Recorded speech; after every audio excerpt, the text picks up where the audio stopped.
വേടനെതിരെ പാലക്കാട് നഗരസഭാ councillor mini Krishnakumar എൻഐഎക്ക് പരാതി നൽകിയതിൽ അതൃപ്തി അറിയിച്ച ബിജെപി സംസ്ഥാന നേതൃത്വം. പാർട്ടിയോട് ആലോചിക്കാതെ പരാതി നൽകിയതിലാണ് അതൃപ്തി. എന്തടിസ്ഥാനത്തിലാണ് എൻഐഎക്ക് പരാതി നൽകിയത് എന്നാണ് ചോദ്യം. വിവരങ്ങളുമായി ഇപ്പോൾ ശ്രീജിത്ത് ശ്രീകുമാരൻ ചേരുന്നുണ്ട് പാലക്കാട് നിന്ന്. ശ്രീജിത്ത്, വിവരങ്ങൾ എന്തൊക്കെയാണ്? ഉന്മേഷ, ഈ വിഷയത്തിൽ ബി.ജെ.പി സംസ്ഥാന അധ്യക്ഷന്റെ നിർദ്ദേശപ്രകാരം ഒരു പ്രധാനപ്പെട്ട സംസ്ഥാന നേതാവ് തന്നെ മിനി കൃഷ്ണകുമാറിനെ ഫോണിൽ വിളിച്ച് അതൃപ്തി അറിയിച്ചു എന്നാണ് നമുക്ക് ഏറ്റവും ഒടുവിൽ ലഭിക്കുന്ന വിവരം.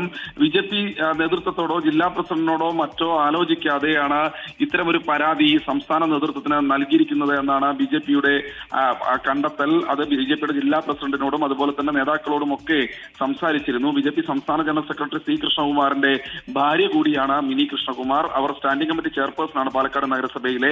എന്തായാലും മിനി കൃഷ്ണകുമാറിനോട് ഇത്തരം കാര്യങ്ങൾ ഇനി ആവർത്തിക്കരുത് എന്ന് താക്കീത് നൽകിയതായാണ് നമുക്ക് ലഭിക്കുന്ന വിവരം. ഇക്കാര്യത്തിൽ ഒരു പരസ്യ പ്രതികരണം ഇനി നടത്തരുത് എന്നും പറഞ്ഞതായും വാർത്തകളുണ്ട്, റിപ്പോർട്ടുകളുണ്ട്. എന്തായാലും ഈ വിഷയത്തിൽ മിനി കൃഷ്ണകുമാർ മാത്രമല്ല, ഈ വേടൻ വിഷയവുമായി ബന്ധപ്പെട്ട് മിനി കൃഷ്ണകുമാറിന്റെ പരാതിയുമായി ബന്ധപ്പെട്ട് ഇനി സംസ്ഥാന നേതാക്കൾ ആരും തന്നെ ഒരു പരസ്യ പ്രതികരണം മാധ്യമങ്ങളുടെ മുൻപിൽ നടത്തരുത്. ഇത് ബി.ജെ.പിക്ക് വല്ലാത്ത തോതിൽ അവമതിപ്പുണ്ടാക്കുന്നു എന്നാണ് കൃത്യമായ രീതിയിൽ ബി.ജെ.പി സംസ്ഥാന അധ്യക്ഷന്റെയും സംസ്ഥാന നേതൃത്വത്തിന്റെയും നിരീക്ഷണം. അതായത് ബി.ജെ.പിയിൽ തന്നെ വേടനെ സപ്പോർട്ട് ചെയ്യുന്ന അല്ലെങ്കിൽ അനുകൂലിക്കുന്ന വേടന്റെ ആരാധകരായ ആളുകളുണ്ട്.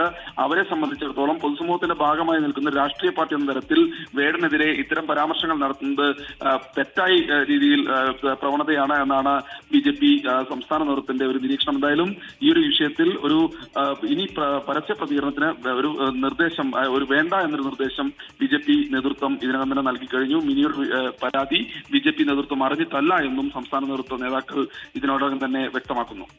ശരി, ശ്രീജിത്ത് ശ്രീകുമാറിനാണ് വാർത്തയുടെ വിശദാംശങ്ങൾ നൽകിയത് പാലക്കാട് നിന്ന്.